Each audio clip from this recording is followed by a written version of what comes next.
we talked about how to find side lengths of those two special right triangles, the 45-45 90-degree triangle and the 30-60 90-degree triangle. But what about those situations where we don't know the angle measurements, or if those angle measurements are not fitting into those special situations? This is what we're going to do today. We're going to try to figure out how to find those side lengths. And we're going to take what we did the other day about labeling and identifying adjacent, opposite, and hypotenuse when we're looking at these right triangles. So if we look at this example here, if we're looking at angle A right here, again, and we're going to identify the opposite, adjacent, and hypotenuse side in relation to angle A, and then write them as a ratio over here. So the opposite side, well, the opposite is the side that doesn't touch angle A, so 5 over the adjacent side. The adjacent side is the side that touches angle A but is not the hypotenuse.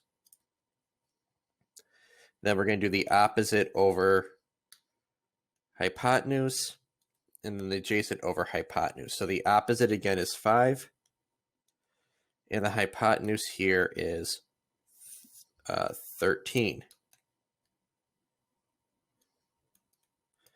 And then adjacent over the hypotenuse, that's going to be 12 over 13. So remember, the hypotenuse will always be the side that doesn't touch your right angle. The opposite side is always a side that doesn't touch the angle we're talking about. And then the adjacent is the only one we haven't labeled at that point. I think that's the easiest way to label these right triangles. So now we're going to talk about these three ratios that we wrote up here and the special term for them. So we have the term sine, and on your calculator it's abbreviated SIN. And that ratio is the opposite over the hypotenuse. So instead of saying this every time, oh, the adjacent over the hypotenuse, we can just say, oh, the sine of this angle. And it means the same thing. Cosine, abbreviated COS, that is the ratio of the adjacent side over the hypotenuse. And then the last one is tangent, or tan, TAN, in your calculator, and that is the opposite over the adjacent side. So here's a way that a lot of people will use to remember which sides go with which function, sine, cosine, or tangent. They say SohCahToa, SOH.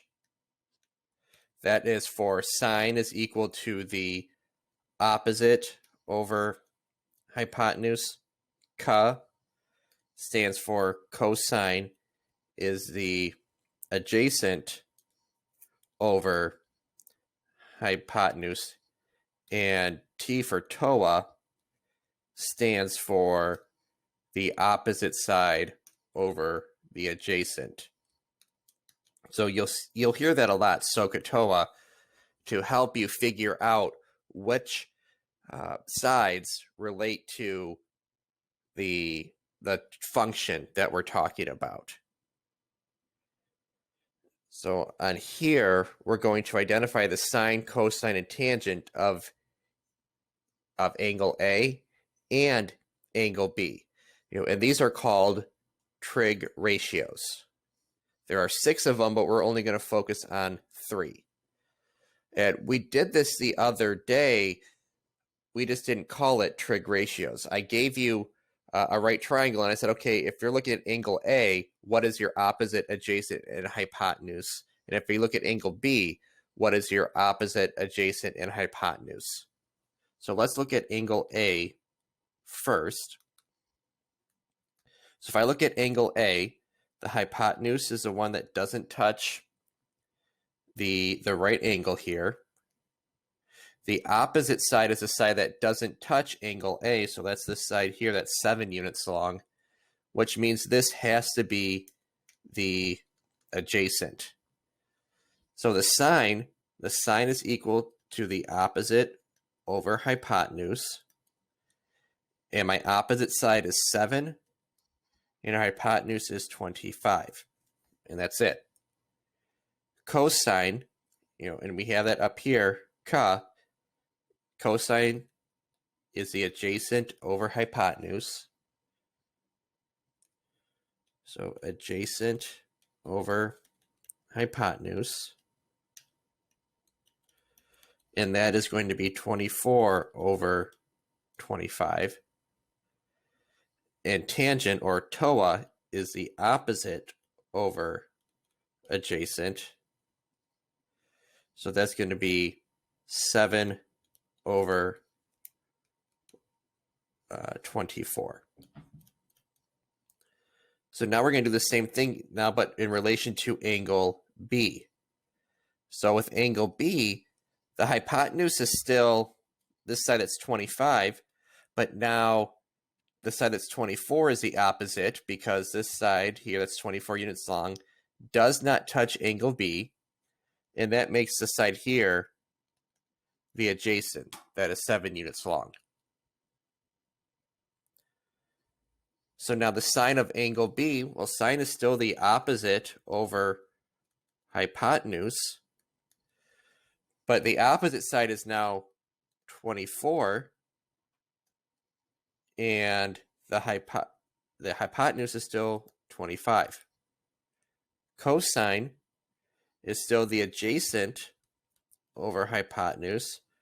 Well, the adjacent is now 7 over 25. And tangent is still the opposite over the adjacent. And that's now going to be 24 over 7. So you can see some patterns here. First, if you look at the tangent ratios, they're reciprocals of each other. If I take 7 over 24 right here, and I flip that, oops, this should be 20. This should be 24. If I take this 7 over 24 and flip it, I get 24 over 7, which was a tangent of the other angle. You'll notice that the sine of angle A was the same thing as the cosine of angle B. And that the cosine of angle A was the same as the sine of angle B. This will always happen in our right triangles. So it can help you with these types of problems, getting you to the answer a little bit quicker. So here we're going to use these trig ratios, or SohCahToa, to find the value or the length of a missing side. So how I like to go about these problems is the first thing I do is I underline or circle or highlight my angle, and then I label my hypotenuse, opposite, and adjacent side. Hypotenuse is the easiest one across from the right angle. Opposite is the side that doesn't touch my angle that I'm talking about, and then that means this is the adjacent. So what I do now is I'm going to write SohCahToa on my paper, and I'm going to underline the sides that I know and the side that I'm trying to figure out. I know the opposite side, it's 17, so I'm going to underline my O's. I'm trying to figure out the adjacent side, that's where X is, so I'm going to underline my A's. Now you see how T for TOA has both letters underlined that are following it for opposite and adjacent. What this means is that I'm going to focus in on tangent. So what we're going to do is we're going to say tangent of 31 degrees is equal to the opposite side, which is 17. Whoops. 17 over the adjacent side, which we don't know. So it's x. So now we want to get x by itself. Well, first we're going to multiply both sides by x, because that will cancel the x's down here.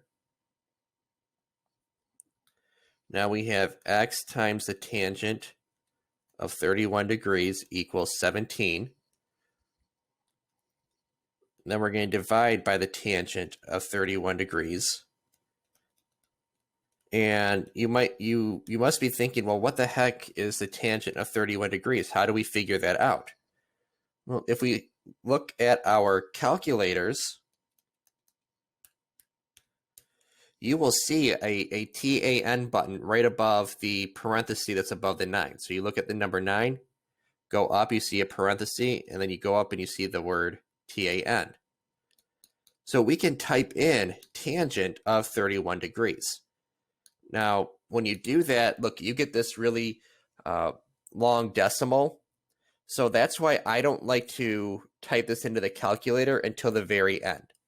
We could have typed it in all the way up here and then just use that decimal. But I don't want to do that. I don't want to round like that. So I'm going to wait for the very end, where I'm going to do 17 divided by the tangent of 31 and close your parentheses. Now, I'm doing that. I made a mistake on purpose so I can show you something. So it says negative 38. Think to yourself, does it make sense to have a negative length for when we're talking about how long a side of a triangle is? It doesn't make sense. What you need to make sure to do is you want to hit the mode button on your graphing calculator, and you want to make sure your mode is in degree. Right now it's in radian, which is something we're not really going to talk about this year. So make sure your calculator is in degree mode. Then second mode to quit. Now, if I type the same thing in again, I get 28.29. What should make sense, that we have a positive side length. So x equals 28.29.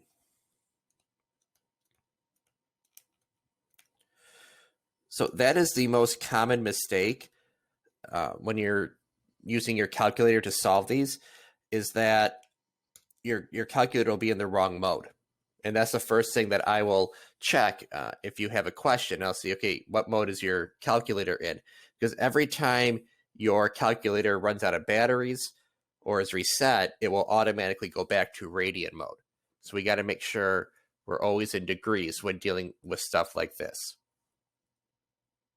Now, letter C, that should say 29 degrees, not 29 exclamation point. So this is 29 degrees right here. So we're going to label our sides. The hypotenuse does not touch the right angle. The opposite side doesn't touch the angle we're talking about at all, or the 90-degree angle. And then the adjacent side is a leftover one. So then we'll do SohCahToa again, write that down. And I know that the adjacent side is 18, so I'm going to underline my A's. I'm trying to figure out the hypotenuse, so I'm going to underline my H's. Well, the C has the two letters next to it underlined, meaning I'm going to use cosine. So the cosine of 29 degrees is equal to A for adjacent, 18, over x, because that's our hypotenuse. So now I have to get x by itself, so I'm going to multiply both sides by x. These will cancel. So I get x times the cosine of 29 degrees equals 18. Divide both sides by the cosine of 29 degrees.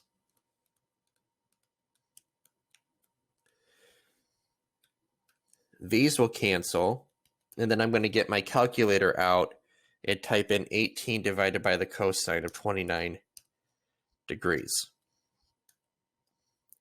So 18 divided by cosine of 29, close my parenthesis, and I get 20.58.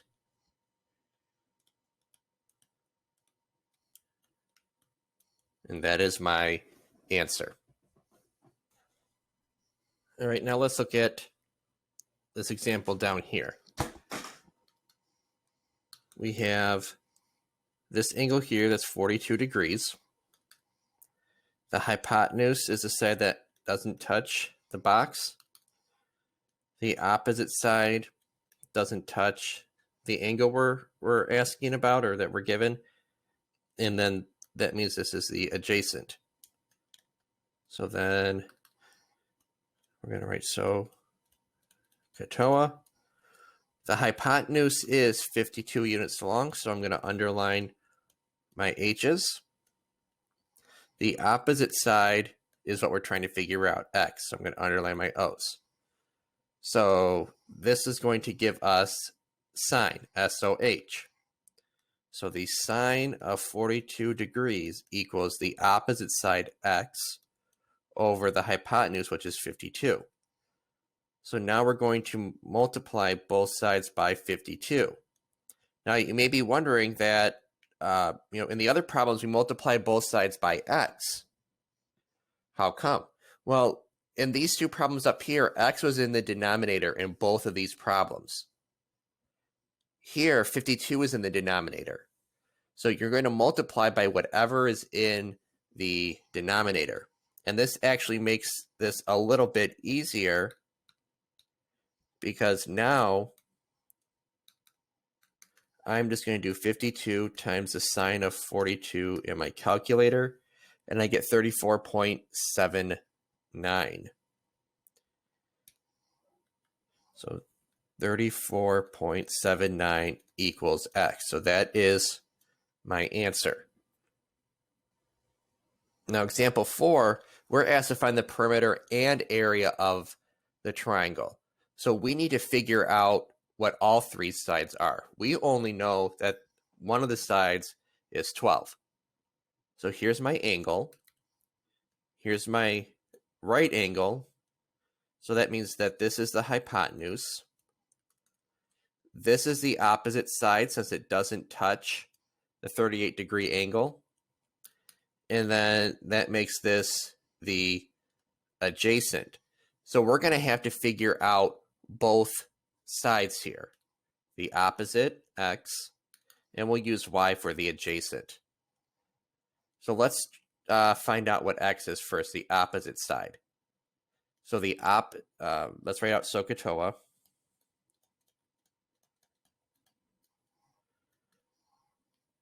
We have 38 degrees. We're trying to figure out the opposite side, and we're given the hypotenuse, which is 12. So that means we're going to use sine. The sine of 38 degrees is equal to the opposite side, x, over the hypotenuse, which is 12. Multiply both sides by 12. So in the calculator, I'm going to type in sine 38, 12, and sine of 38 degrees. Now you may notice I didn't hit the multiplication button. You would get the same answer either way. So you see you get 7.39 either way. So that's this side right here. Now we're going to do the same thing for y. Well, for that one, we're trying to figure out the adjacent, and we know the hypotenuse, so that's going to be cosine. Cosine 38 equals y over 12. multiply both sides by 12. And when I type that in my calculator, 12 times the cosine of 38, I get 9.46.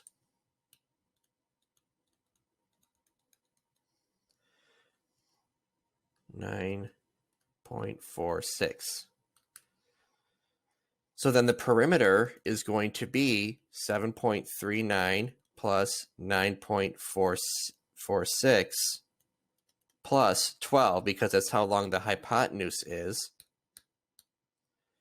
So if I type that into my calculator,